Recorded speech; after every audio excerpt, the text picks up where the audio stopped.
ಹಿಂಗೆ ಗೆರೆ ಹೊಡೆದ್ರು ಪಾದಗಟ್ಟಿ ಹೋಗಿ ಮುಟ್ಟ ಆನೆ ಹೊಳ್ಳಿ ನೋಡ್ತಿತ್ತು ಏನು ನೋಡ್ಬೇಕಾದಾಗ ಆನೆಗಿಂತ ಮುಂದೆ ಇರ್ಬೇಕು. ಆನೆ ಗಾಬರಿ ಆಯ್ತು, ಹೆಂಗ ಬಂದಿ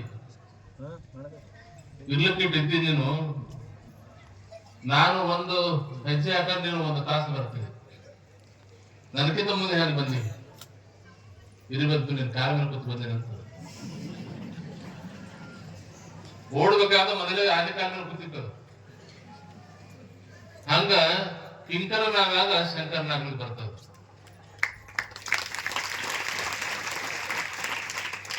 ಸಣ್ಣವರಾದಾಗ ಮನುಷ್ಯನ ಮುಂದೆ ದೊಡ್ಡವನಾಗ್ಲಿಕ್ಕೆ ಬರ್ತದೆ. ಈ ಭಾವ ನಮ್ಮಲ್ಲಿ ಬಂದಾಗ ಸಣ್ಣವರಾಗಿ ದೇವರಲ್ಲಿ ಕೇಳಿಕೊಂಡಾಗ ದೇವರು ಬೇಡಿಕೆನ ಕೊಡ್ತಾರೆ. ಕೊಡ ಮುಂದೆ ತಂಬಿಗೆ ಇರ್ತದ, ತಂಬಿಗೆ ಸಣ್ಣದು ಕೊಡ ದೊಡ್ಡದು. ಕೊಡದ ಹೊಟ್ಟೆ ತುಂಬಿದ, ತಂಬಿಗೆ ಹೊಟ್ಟೆ ಖಾಲಿ ಅದ. ತಂಬಿಗೆ ಅಂತದ ನೀನೇ ಭಾಗವು ಆ ಕಡೆಯಲ್ಲಿ ಕುಂದಿರ್ತದ ಚರಿಗೆ. ಚರಿಗೆ ಅಂತದ ಆ ಕಡೆ ಕುಂದಿರ್ತ ನೀನೇ ಹೊಟ್ಟೆ ತುಂಬ ಕೊಡದ್ ಬರ್ಕಂತ ತಾನೇ ಅದು. ಕೊಡ ಅಂತದ ಬೇಕಾದ ನೀಟ ಭಾಗ ನಾ ಆಟ ಬಾಗ್ತೀನಿ. ಕೊಡದ ನೀನೇ ಅಂತ ಹೋಗ್ತೀನಿ, ತಂಬಿಗೆ ಬಾಗಿರ್ತದೆ, ಕೊಡಾಟ ಬಾಗಿರ್ತದೆ. ಹಂಗ ನಾವು ಬದುಕನ್ನು ಮಾಡ್ಬೇಕಾದಾಗ ಸಣ್ಣವರಾದಾಗ ಸಣ್ಣವ್ರಿಗಾಗಿ ದೊಡ್ಡವರು ಒಪ್ಕೋತಾರೆ ಅಂತ ವಿಚಾರ ಲಿಂಗೈಕ್ಯರಾಗಿರ್ತಕ್ಕಂಥ ಚನ್ನಮೇಶ್ವರ ಮುದ್ದರಲ್ಲಿತ್ತು. ಯಾವತ್ತೂ ಕೂಡ ಇಲ್ಲಿ ಇರ್ತದೆ.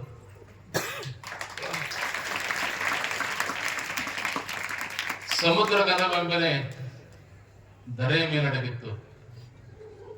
ಧರೆಯ ಗನವೆಂಬನೆ ಆದಿಶೇಷನ ಪಡೆಯ ಮೇಲೆ ಅಡಗಿತ್ತು. ಆದಿಶೇಷ ಗನವೆಂಬನೆ ಪಾರ್ವತಿಯ ಬೆರಳಿನ ಕಿರುಬೆರಳಿನ ಉಂಗುರಾಗಿತ್ತು. ಪಾರ್ವತಿ ಗನವೆಂಬನೆ ಪರಮಾತ್ಮನ ಅರ್ಧಂಗಿನಿಯಾಗಿದ್ದಳು. ಪರಮಾತ್ಮ ಗನವೆಂಬನೆ ಭಕ್ತರ ಭಕ್ತಿಯ ಕೊನೆ ಮೇಲೆ ಅಡಗಿದನಂತೆ.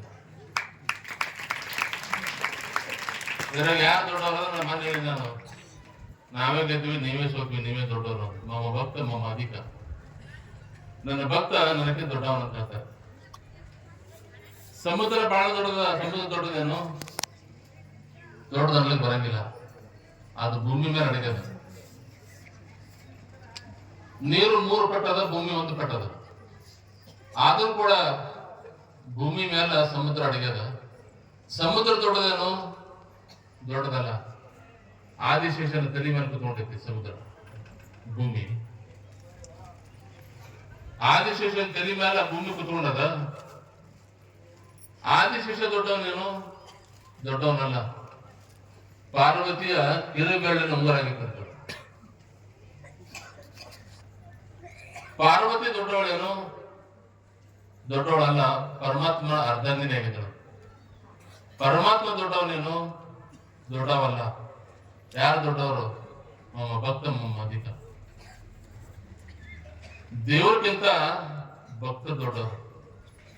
ಅಂತ ಭಾವವನ್ನು ಇಟ್ಕೊಂಡು ನಾವು ಜೀವನ ಸಾಗಿಸ್ಕೊಂತ ಬಂದಿವಂದ್ರ ಜೀವನದೊಳಗೆ ಏನೂ ಕೂಡ ಎಂದು ಏನು ಕಡಿಮೆ ಬೀಳಂಗಿಲ್ಲ. ಆ ಭಾವ ನಮ್ಮಲ್ಲಿ ಬರ್ಬೇಕು. ಯಾಕಂದ್ರೆ ಪರಮಾತ್ಮನಲ್ಲಿ ನ್ಯಾಯ ಅದ.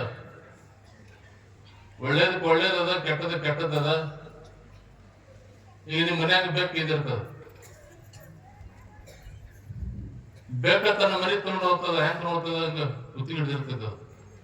ಕುತ್ತಿಗೆ ಹಿಡಿದ ಅದಕ್ಕೇನು ಬ್ಯಾನ್ಯಾಗ ಹಿಡಿದಿರ್ತದ? ಬ್ಯಾನ್ಯಾಗಲ್ಬೇಕ. ಮರಿನ ಒಂದು ಜಾಗದಿಂದ ಒಂದು ತಗೊಂಡು ಹೋಗ್ಬೇಕಾದ, ಬೇರೆ ಜಾಗಕ್ಕೆ ಹೋಗ್ಬೇಕಾದಾಗ ಆ ತಾಯಿ ಬೆಕ್ಕ ಮರಿ ಬೆಕ್ಕಿಗೆ ಕುತ್ತಿಗೆ ಒತ್ತಡ ತಗೊಂಡು ಹೋಗ್ತಿರ್ತದ. ಅದಕ್ಕೆ ಬ್ಯಾನ್ಯಾಗಲ್ಲ. ಅದಕ್ಕೆ ಮಂಗ್ಯ ತಾಯಿ ಮೇಲೆ ಹತ್ತಬೇಕಾದ್ರ